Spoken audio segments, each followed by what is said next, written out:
Mas o problema do Sporting, em grande parte, nesta temporada, foi uma grande indefinição. Nomeadamente em torno do Bruno Fernandes. Bruno Fernandes. Não sei, foi até ao fim, sem saber se ficava, se não saía, coitado do treinador, coitado do Kaiser, sem saber se ia construir a equipa em torno do melhor jogador ou se no dia a seguir... Também o Rafinha. É verdade. O Rafinha. Mas vais colocar uma grande indefinição. Vais colocar o problema agora a breve trás. Porque o próprio presidente do Sporting já disse que o Sporting estava muito longe da sua estabilidade financeira. Repare bem... Desculpa. Mas repare bem qual devia ser a situação em que o Sporting se encontrava. O Sporting tem o... Disse mesmo que a vitória tinha sido a sobrevivência. Pois. A vitória Mas neste momento, eu sei que o mercado de janeiro não é tão atrativo como o mercado de verão. Mas o Sporting, depois da Taça da Liga, não sei porque é que insiste em não vender o Bruno Fernandes. Porque se calhar o mercado não oferece aquilo que o Sporting quer e para já o mercado não tem sido mãos largas nesta altura. Eu sei que estamos na primeira semana de janeiro. No verão, em princípio, Bruno Fernandes vale, não digo muito, mas um pouco menos. A não ser que o Campeonato da Europa o ajude e tem essa montra para poder Já agora sobre o Bruno Fernandes, deixa-me só dizer uma coisa. Eu acho que ele é um jogador brilhantíssimo. Quem? Desculpa. O Bruno Fernandes. Sim, é um jogador brilhantíssimo, o melhor que temos. Mas ontem não estive muito feliz para cá. Mas não é só é que o Bruno Fernandes não pode despender energias mentais e psíquicas. Está sempre a revelar, a protestar. Ele teve uma fase... Coisas menores, ainda por cima. Coisas absolutamente menores, como um lançamento ou um canto. Ele teve uma fase quando chegou ao Sporting em que isso era muito notório. Um bocadinho o que é o Sporting. Ele teve uma fase quando chegou ao Sporting em que isso era muito notório. Chamaram-lhe a atenção e ele melhorou. E agora teve uma recaída em função da responsabilidade que tem em cima dele. Aliás, foi muito interessante ver, antes de recomeçar o jogo, na segunda parte, o tempo que teve a falar com o árbitro com ele, no corredor e depois no centro do terreno. Foi bastante interessante. Eu tenho alguma esperança, pronto, isto vale o que vale, nem sempre as coisas... Tenho alguma esperança numa melhoria, não pode ser uma melhoria muito grande, mas numa melhoria do Sporting, fundamentalmente porque o Battaglia deve estar a ganhar ritmo para jogar na linha média e depois há aquele miúdo que é muito bom jogador, mas também tem estado lesionado, que é o Giovanni. E também, a época passada, vamos ver, agora o Sporting... o Pedro Mendes, que já foi inscrito, porque eu penso que o Sporting está muito carente de um Ariete. Ou seja, esta necessidade que o Presidente falou, e o Presidente disse, o Presidente do Sporting, numa entrevista, que o grande sucesso era ter aguentado a sobrevivência, terem garantido a sobrevivência financeira. No entanto, não foi isso que ele disse durante a campanha. Zé Manuel, mas agora sim, as campanhas são o que são, não é? Pois, exatamente. E ele foi confrontado com uma realidade que se calhar não contava. Mas o que ele disse durante a campanha, ele desvalorizou sempre esse discurso que era do José Maria Richardi. O José Maria Richardi é que tinha esse discurso e ele desvalorizou sempre. E agora vem dizer que realmente a coisinha melhor que fez foi ter garantido que o Sporting não tinha desaparecido financeiramente. Não, ouça, eu como estive em duas campanhas eleitorais, posso dizer aqui, posso confidenciar aqui, que na segunda acabou por redundar num erro tremendo, fundamentalmente porque foi enganado. Fundamentalmente foi enganado. Por garantir-me até à última da hora que havia um financiador fortíssimo no Brasil, e já nem me lembro já o montante, e eu perguntei várias vezes, mas isso é verdade? Pode estar certo que isto é verdade. Em breve o irás conhecer. Depois veio-se a revelar que era tudo coisa. Agora, também já agora, em matéria de confidências, eu tinha acordo feito com o Dunga. Eu tinha um acordo feito com ele. Falei com ele ao telefone, era o Dunga. O Scolari, muito amavelmente, esquivou-se. Também falei com ele, esquivou-se. Agora o Dunga não. O Dunga foi um treinador que estava já certo para treinar o Sporting. Mas pronto, isto são saudades. Mas em relação a vendas, passa-lhe para a cabeça que o Sporting possa vender agora neste mercado alguns dos jogadores? É assim, o Matia não tem valor de mercado. Não tem valor de mercado. Embora seja um jogador importantíssimo para o Sporting. Os mais valiosos são o Acunha e o Bruno Fernandes. Passa-lhe para a cabeça que algum possa sair? Não, para o Sporting Vamos lá ver, há um amigo meu que é todo benfiquista, diz que não liga ao dos outros clubes, só liga ao Benfica. Eu não, eu por acaso vejo o Sporting, vejo o Benfica, vejo o Porto, acompanho a evolução e constato sobretudo, por exemplo, o Futebol Clube do Porto, nas épocas áureas, e mesmo o Benfica também, independentemente das alterações que faziam de época para época, essas equipas mantinham a estrutura central do time. Portanto, o Artur Jorge começava a fazer uma equipa de trás para a frente, o Mourinho de trás para a frente, o do Porto a mesma coisa, e o Sporting neste momento, talvez por influência ainda do trabalho desenvolvido por Jorge Jesus, ganha alguma consistência na linha defensiva, porque vai jogando com os mesmos, mas tem sempre ali falhas. Às vezes a gente vê o que diz, o defesa é que é culpado. Mas eu por acaso já joguei a defesa central há muito tempo. Às vezes a linha média. Quando nos falta o apoio dos médios, e hoje em dia, os centrais ou os quartos de defesa têm que sair e então abre-se um buraco cá atrás. Se o adversário também for esperto. Não é? Hoje em dia, se não defendem todos... E o Benfica defende bem. Eu vi agora o jogo com o Guimarães e foi uma coisa que eu constatei. E ontem eu, por acaso, achei graça o Ricardo, o antigo guarda-redes de Sporting, estava a fazer o comentário do jogo contra o Porto. Ele dizia que, porventura, é a parte mais difícil para um treinador é organizar a defesa em termos de mecanismos e rotinas. Organizar, é questão de e aqueles dois centrais do Benfica fazem muito bem esse trabalho. O Bruno, embora aquilo foi um abracinho de Natal. O que é? Foi de ano novo. Não é para mas eles dois jogam muito bem e depois também os laterais não tanto, não defendem tão bem, mas tem os médios que defendem muito bem. Mas o Grimaldo tem o Sérvio. Exatamente, o Grimaldo tem o Sérvio que apoia. Sim. E o miúdo, o lateral deles, mas o Benfica defende bem. E agora já está o André Almeida pronto para mais dia, menos dia, para chegar. Passando para o Benfica. Passando para o Benfica. Prevê-se que, agora perante o castigo do Taarabt, que... Diz que se a bola, não é? Que o Weigl possa jogar. O Weigl é um jogador que está em forma, ou seja, o Weigl jogou os últimos 3 jogos da Bundesliga. A Bundesliga interrompeu a 20 de dezembro, o Weigl jogou a 14, a 17 e a 20.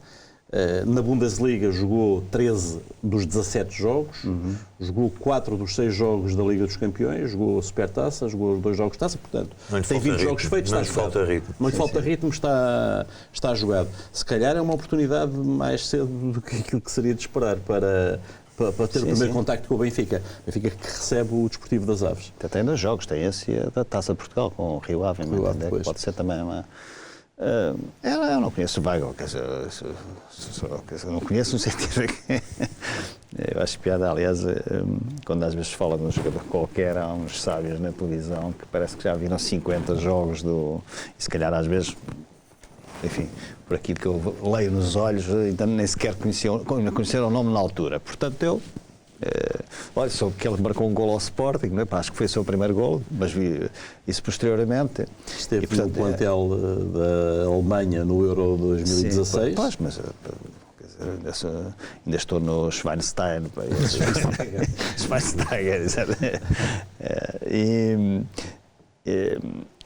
Mas quer dizer, vamos lá ver, há 2 ou 3 aspectos que o recomendam, não é? Primeiro porque é um lugar que o Benfica precisa de ver reforçado, uma zona, aliás, não é um lugar, uma zona. Segundo porque é um jogador que vem de uma liga de alta exigência, alto profissionalismo e alta rotação de treino e de jogos. E em terceiro lugar, porque consegue conciliar juventude e maturidade, que ele tem 24 anos, salvo erro, não é? E portanto é muito jovem. Mas já tem de facto, como é óbvio, a maturidade. E em quarto lugar, que não vem de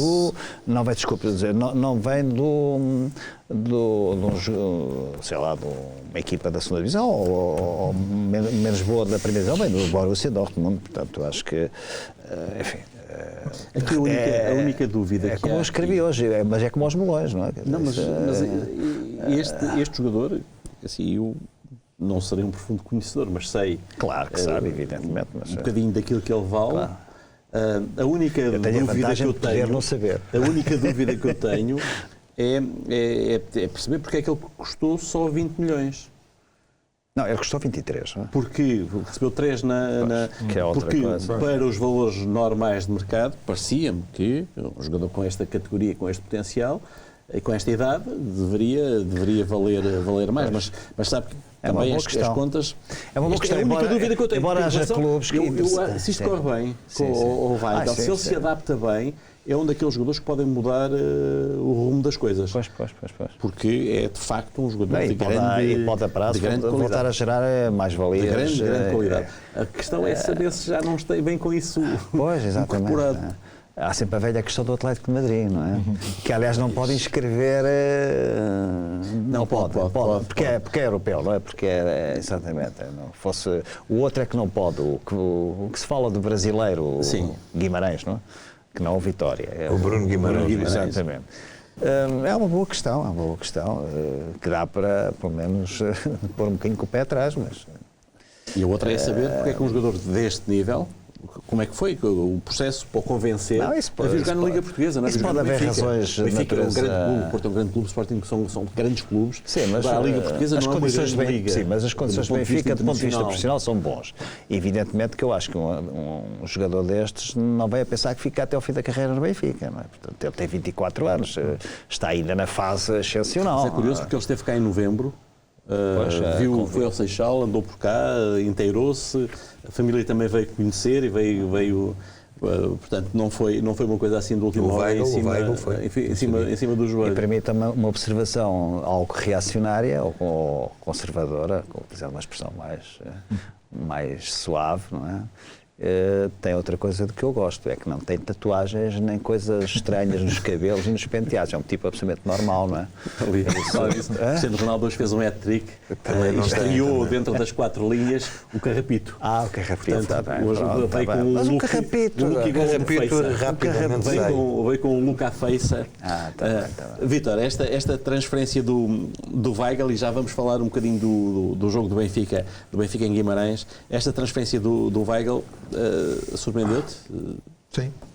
Surpreendeu a todos. Surpreendeu-me porque, enfim, não é vulgar que um clube português, mesmo com a dimensão do Benfica, do Porto, do Sporting, não é normal, nem vulgar, às vezes até eu diria que nem se consegue perceber muito bem como é que vai contratar um jogador ao campeonato alemão, um jogador, portanto, que fez parte da seleção alemã, 24 anos, grande potencialidade, grandes capacidades que lhes são reconhecidas, portanto joga realmente num futebol, num patamar competitivo completamente muito acima do patamar do futebol português e, portanto, enfim, tenho procurado inteirar-me realmente das razões que têm sido aduzidas, nomeadamente até pelo próprio Bruno Lage, que tem dito, que falou da sua, enfim, da forma intensa como tentou convencer o Weigl desde o princípio a vir para o Benfica.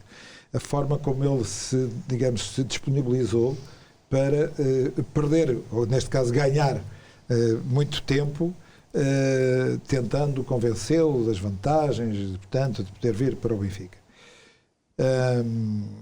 Mesmo assim, a ideia com que eu fico é que haverá qualquer coisa por trás. Qualquer hipótese. Uma hipótese que... portanto, agradará. Portanto, também se essa hipótese vier a concretizar, também é sinal de que correu bem a sua experiência aqui. É interessante, há pouco eu estava a referir isso, os 20 milhões.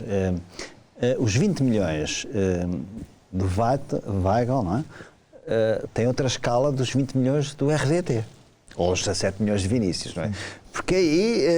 não deixam de ser 20 milhões, mas uns são caros, outros são baratos. Exatamente. É isso. E de facto... Será um empresário mesmo ou não? Ao passo que eu estaria tentado a dizer à Vinícius, não agora, à Vinícius, que portanto, ainda não entrando os jogadores a jogar, que o RDT e o Vinícius tinham sido caríssimos, não é?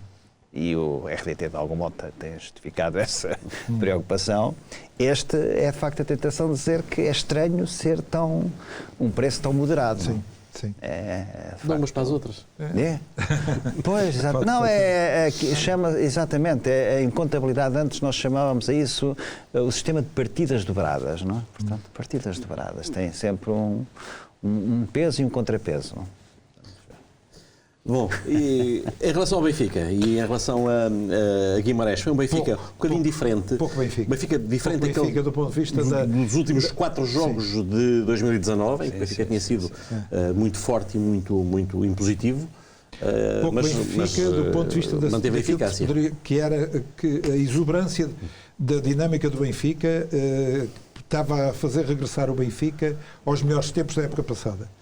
E admitia-se que tivesse havido uma evolução e que a partir dessa evolução o Benfica voltasse realmente a ter essa capacidade de ganhar e fazer grandes espetáculos. O jogo de Guimarães vem demonstrar um Benfica muito eficaz, muito rigoroso, muito consciente portanto, daquilo que cada jogador tinha que fazer. O facto de ter marcado um golo numa altura em que ainda não o merecia poderá ter levado a equipa a procurar correr um risco, do meu ponto de vista, que foi controlar o jogo atrás, procurando depois, em circunstâncias, portanto, nós chamávamos do contra-ataque, agora chamamos de transição. Ou então há Jorge Jesus contra-golpe. De contra-golpe. Procurar, portanto, matar o jogo. A verdade é que sofreu muito. E não deixa de ser curioso que este é um campeonato a dois, é um campeonato, portanto, que vai ser discutido entre o Benfica e o Porto, e ambos acabaram por ganhar estes jogos neste fim de semana com alguma dose de, pelo menos a ideia que se tem do futebol, que estrelinha do campeão. Exatamente, tiveram ambos um bocadinho de estrelinha do campeão, o que deixa realmente em aberto. Estrelinha da Liga dos Campeões, porque os dois lugares dão acesso de uma forma não, e há assim, sempre aquela ideia de que estão, pronto, digamos, são com estes jogos que se ganham os campeonatos. A verdade é que os dois tiveram um pouco estiveram nessa mesma situação.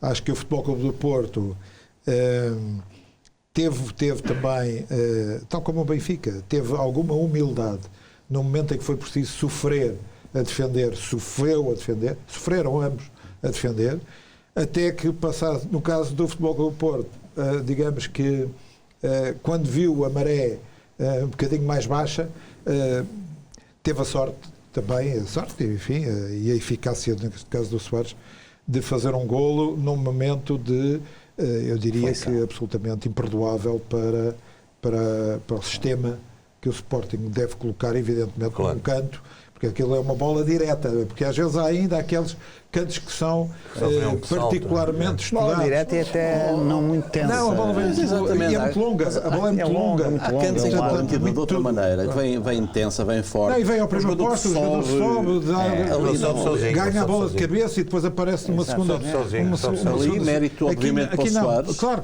todo o mérito. Mas igual de mérito, pelo menos, para quem estava ali a olhar e a nada fazer. Mas voltando ao jogo com o Guimarães, há alguns pontos que eu gostaria de salientar. Não é? Em primeiro lugar, o Benfica, de facto, não jogou nada especial e muito abaixo dos últimos 4 jogos. Não sei se, quando se está a jogar bem, uma paragem nas competições, em meu entender, é prejudicial. Quando se está a jogar bem. Em tese, para quem está bem, é sempre mau. Exatamente. Quebra ritmo. Em segundo lugar, é preciso também dar mérito ao Vitória de Guimarães, que jogou bem, é uma boa equipa. Tem feito uma boa época. Joga bem a bola. Perde muito e perdeu já jogos por causa de não ser eficaz. O Arsenal, os jogos na Liga Europa, bela equipa. O Porto tem muitas dificuldades a jogar contra 10 a partir dos 40 e tal segundos e ganhou 3-0, mas o segundo e o terceiro foi praticamente no fim, no a acabar. De facto, concordo, não é? Quer o Benfica, quer o Porto tiveram felicidade. Evidentemente que para o Benfica jogar em Alvalade é por todas as razões históricas e posso ser culturais, é sempre um jogo em que é mais difícil do que o Porto, embora as estatísticas digam o contrário, curiosamente. O Benfica tem mais sucesso. Mas, em tese, e peço desculpa, não é com qualquer demérito em relação ao Sporting, em tese, considerando não um adversário que vai jogar contra o Sporting ou contra o Guimarães em Alvalade ou na cidade de Guimarães, a dificuldade não é... Quer dizer, são praticamente equilibrados neste momento em termos de poder ganhar, não é? Da dificuldade em ganhar. Agora, acho que foi um jogo em que o Benfica pôs muito a jeito, não é? Porque marca o gol só aos 23 minutos, não é? E depois tem duas oportunidades. O Vitória Guimarães está completamente exausto, não é? Nos últimos 5 minutos. Guimarães jogou bem. Agora, em relação a isso que o António disse e com toda a propriedade, Eu acho que para o Sporting vai haver um jogo muito interessante para ver se confirma ou não esta melhoria, que é o jogo já com o Vitória de Setúbal. Porque se o Sporting tiver aí sucesso com o Vitória de Setúbal, e for um sucesso sem dúvidas, o jogo adquire outra... o jogo com o Benfica adquire outra perspectiva. Não, é assim um Benfica Sporting, é um Benfica Sporting. O ano passado ninguém diria que o Sporting conseguiria ir à Luz e empatar 1-1. E quase ganhar. Pois, porque foi o penalti do Nani e tal, e aquilo foi o João Félix de cabeça que marcou já na fase final. E depois, em Alvalade, a facilidade com que o Benfica ganhou. Uma coisa podia ter sido uma goleada.